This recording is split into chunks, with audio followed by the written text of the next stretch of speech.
بسم اللہ الرحمن الرحیم۔ سٹوری کا آغاز کرتے ہیں۔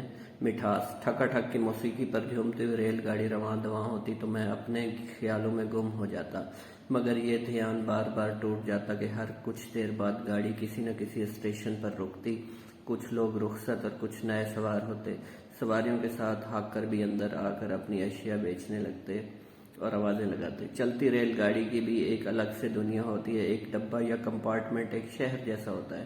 کوئی غریب معمولی لباس کے ساتھ سستی چیزیں کھا کر سفر گزارتا نظر آتا ہے تو کوئی اپنی عمارت میں مست اپنے سفر کو اپنی من پسند کھانوں اور مشروبات کے ساتھ پر لطف اور مگن لگتا ہے۔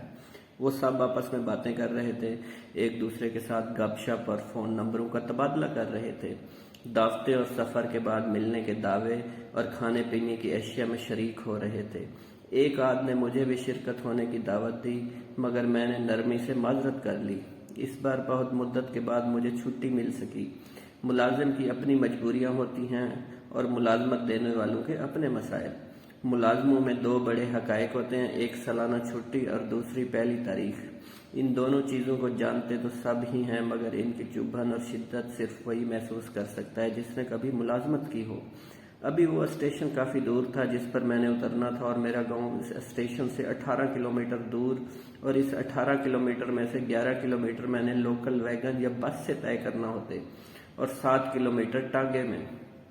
وہ ٹرین عصر کے وقت میرے سفر کے آخری اسٹیشن پر رکی۔ میرا چچا زاد بھائی اور دوست مجھے لینے آیا ہوا تھا۔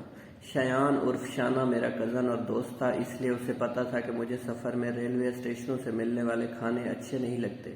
اسے یہ بھی پتا تھا کہ مجھے سوجی کا حلوہ بہت پسند ہے، لہٰذا وہ اپنے ساتھ کچھ کھانے پینے کی چیزوں کے ساتھ تھوڑا سا حلوہ بھی لایا تھا، جو ہم نے اسٹیشن کے ہوٹل سے گرم کروا کر مزے لے کر کھایا۔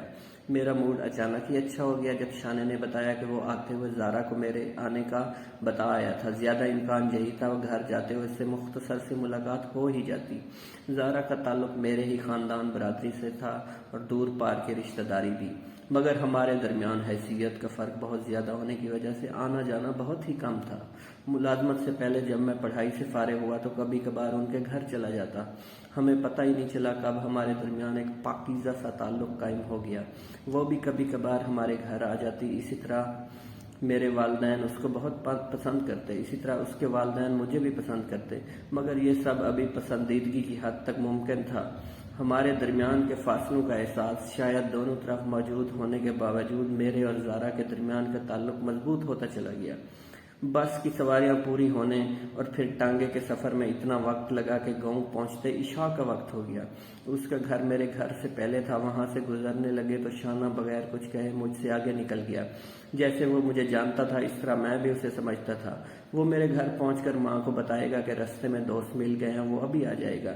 جس طرح شانہ میرے اندر کا حال جانتا تھا، اسی طرح زارا کی دوست اسما اپنی دوست زارا کے اندر کی بات کو پڑھ لیتی تھی۔ جیسے میں وہاں پہنچا، زارا اور اسما اپنے گھر سے نمودار ہوئیں اور اسما اپنی دوست کو میرے پاس چھوڑ کے آگے نکل گئی۔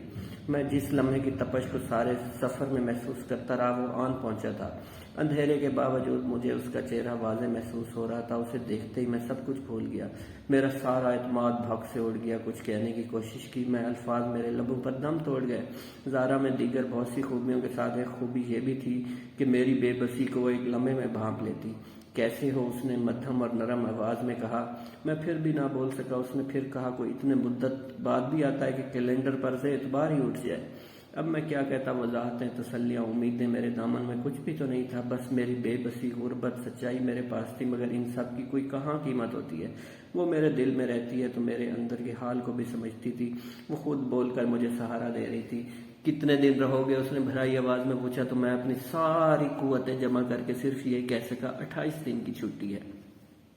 اس ملاقات کی عمر اتنی ہی تھی کہ میں یہ کہہ کے آگے چل پڑا کہ ماں جی بےتابی سے انتظار کر رہی تھی۔